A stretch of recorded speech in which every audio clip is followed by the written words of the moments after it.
కాళ్లలో నొప్పి, నరాల వాపు వంటి లక్షణాలతో బాధపడుతున్నారా? వెరికోస్ వెయిన్స్ లో అత్యాధునిక చికిత్స ఏవిస్ వాస్కులర్ సెంటర్. నమస్తే అమ్మా. నమస్తే తల్లి. అమ్మ, దీక్షలో ఉన్నప్పుడు కానీ పూజలు, వ్రతాలు, నోములు, ప్రత్యేకమైన పర్వదినాలు ఇలాంటివి ఉన్నప్పుడు మన ఆహార పదార్థాల్లో కొన్ని మార్పులు చేసుకోవాలని చెప్తుంటారు. అవునమ్మా.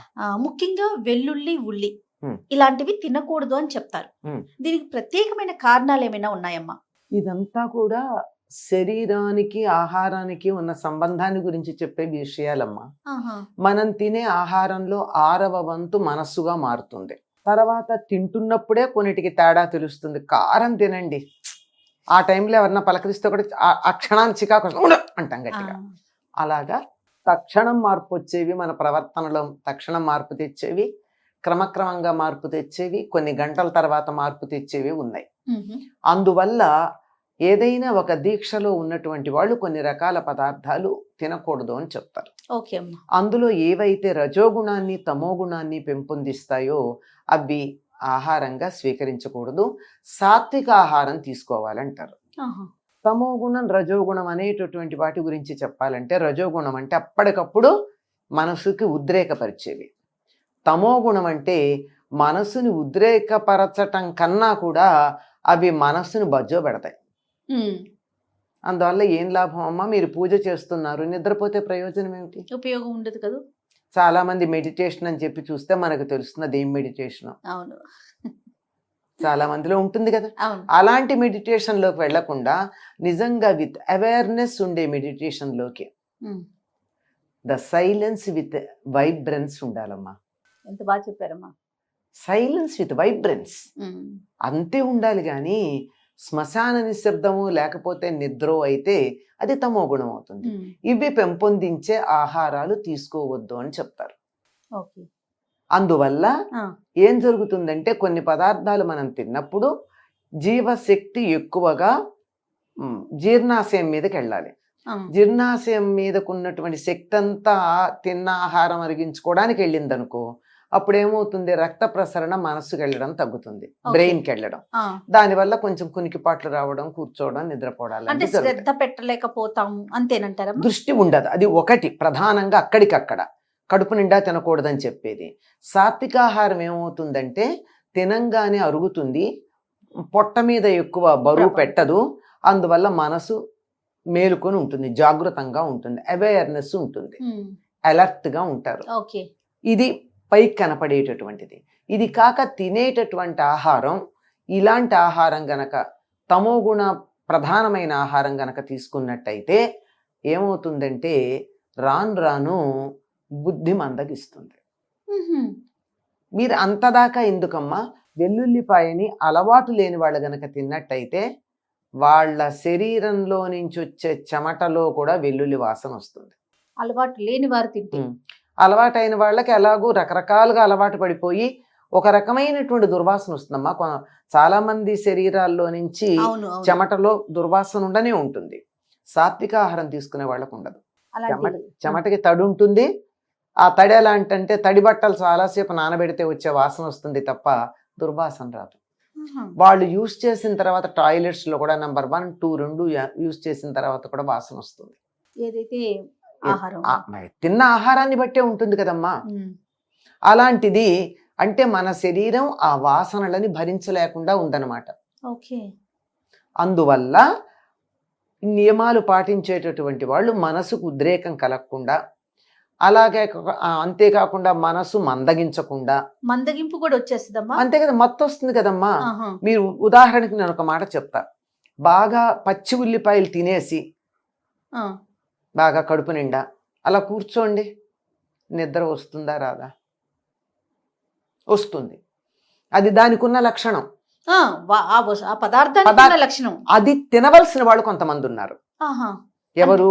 శారీరక శ్రమ చేసేవాళ్ళు, కండలను అరిగించవలసినటువంటి వాళ్ళు, శరీరంలో నుంచి వాళ్ళు చేసే పని వల్ల చెమట అధికంగా పోయేటటువంటి వాళ్ళు, ఎండ దెబ్బ తగులుతూ ఎండలో పని చేయాల్సినటువంటి వాళ్ళు తప్పనిసరిగా పచ్చి ఉల్లిపాయ తినాలి.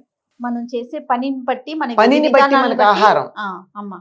అందువల్ల తప్పనిసరిగా పొలం పనులకు వెళ్ళేవాళ్ళు, ముఖ్యంగా వేసవి కాలంలో పొలంలో పనిచేసేటటువంటి వాళ్ళు పెరుగన్నంలో ఉల్లిపాయ నంచుకుని తింటారు. వాళ్ళకి ఎండ దెబ్బ తగలదు.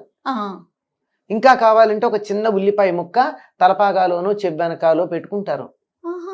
చొక్కాలు వేసుకుంటే చొక్కా జేబులో వేసుకుంటారు ఉల్లిపాయ ముక్క. అవునమ్మా. ఆ, ఇప్పుడు మీరు కూడా ఒకవేళ ఎండలో బయటికి వెళ్ళవలసి వచ్చింది, తింటారో తినరో తర్వాత ఒక ఉల్లిపాయని కట్ చేసి జేబులో పెట్టుకుని వెళ్ళండి. అయితే నేను ఒక విషయం విన్నానమ్మా, మరి అది ఎంతవరకు కరెక్టో నాకు తెలీదు. ప్రయాణాలు చేసేటప్పుడు వెల్లుల్లిపాయని రెబ్బ అంటాం కదా, అది మనం బ్యాగ్ లో గానీ ప్రయాణం చేసే వాటిలో వస్తువుల్లో గనక తీసుకుని వెళ్తే ఎలాంటి ప్రమాదాలు జరగవు, దిష్టి తగలకుండా ఉంటుంది అనేది విన్నాను. అది క్షేమంగా వెళ్ళి లాభంగా తిరిగి వస్తారని ఎవరి దగ్గర ఎవరో అంటే ఒక మాట ఉందమ్మా, సామెత ఉంది, ఉల్లి చేసిన మేలు తల్లి చెయ్యదు అని ఒక మాట ఉంది. అవును. ఆ మాట కారణంగా దాన్ని అలా పెట్టుకున్నారు. ఈ చెప్పినటువంటిది వెల్లుల్లికి సంబంధించింది ఈ మాట. అంతేనమ్మా. చిన్న మామూలు ఉల్లికి కూడా సంబంధించింది. ఎందుకంటే చలవ చేస్తుంది, ఎండ దెబ్బ తగలనీదు, శరీరంలో అలసట పోగొడుతుంది, శరీర శ్రమ పడినటువంటి వాళ్ళకి సేద తీరుస్తుంది. అటువంటి వాళ్ళు తినాలి. ఓకే.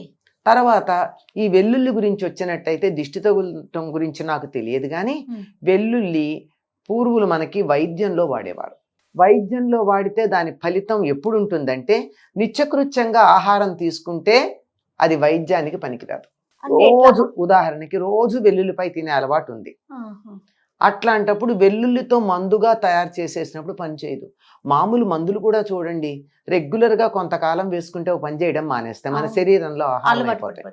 ఉదాహరణకి చాలా చాదస్తంగా ఉండే కుటుంబాల వాళ్ళు కూడా బాలంతరాలకి వెల్లుల్లి కారం పెడతారు, అవునా కదా? ఎందుకు? శరీరంలో ఉన్నటువంటి వాతాన్ని తీసేసి వేడి కలిగిస్తుంది, అంతే కదా.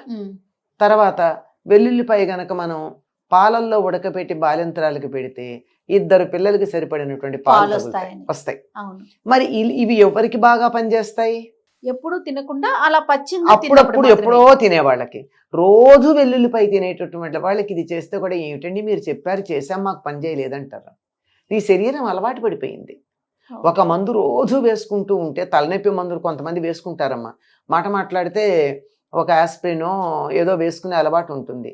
అట్లాంటి వాళ్ళకి నాకు తలనొప్పిగా ఉందండి అంటే ఒక ఆస్పిరిన్ వేసుకోమంటే తగ్గదు. అప్పుడు ఏం చేయాలి? 2ో 3ఓ వేస్తాం. శరీరం అలవాటు పడకూడదు. అలా మేలు చేయడం కోసం కొన్ని సందర్భాల్లో తల్లికి ఉపయోగపడుతుందని చెప్పి ఆ వెల్లుల్లి కానీ ఉల్లి కానీ ఆరోగ్య దృష్ట్యా వాడమన్నారు. అంతేగాని నిత్యకృత్యంగా ఔషధాన్ని ఆహారంగా వాడితే ఏమవుతుంది? ఇబ్బందులు వస్తాయి, అట్లా తేడా వస్తుంది. కాబట్టి వ్రతాలు పూజలు ఇలా ప్రత్యేకమైన దినాలు చేసినప్పుడు ఏమంటే మనకి మత్తు రాకుండా ఉండడానికి, కోపం తాపం వచ్చేసి చికాకు పడకుండా ఉండడానికి ఇలాంటి సాత్విక ఆహారం తీసుకోమన్నారు. ఎందుకు అంటే ఒక్కసారి నువ్వు పూజ చేస్తూ కోపడ్డావంటే అప్పటిదాకా చేసిన పూజ యొక్క ఫలితం పోయింది, అంతే, మొత్తం పోయింది. అంచేత ఏదైతే మనకి సాత్వికం కాదో, ఇంకా బేసిక్గా చెప్పాలంటే ఉల్లిపాయలో నుంచి వెల్లుల్లిపాయలోంచి సల్ఫర్ అనబడేటటువంటి పదార్థంగా వాయు రూపంలో వెలువడుతూ ఉంటుంది. అంటే సల్ఫర్ కదా, ఆక్సైడ్, సల్ఫర్ డయాక్సైడ్ అనే రూపంలో. అది అప్పటికప్పుడు కొంచెం చికాకు కలిగించేది. తినే ఆహారాలు అరగడానికి అలాంటి సందర్భంలో వేరే వాటికి ఇదిగో చెప్పగా కొన్ని సందర్భాల్లో వాడితే దోషం లేదు. కానీ ఇలా వ్రతాలు అవి చేసేటప్పుడు కోపం తెచ్చుకుని చికాకు పడిపోయి మన మూడ్ ఆఫ్ అయ్యేటటువంటివి చేయడం సరైన పద్ధతి కాదు. చాలా సంతోషం అమ్మా, నమస్తే. సుమన్ టీవీలో మీ పర్సనల్ అండ్ బిజినెస్ ప్రమోషన్స్ కోసం కింది నెంబర్కి కాంటాక్ట్ చేయండి.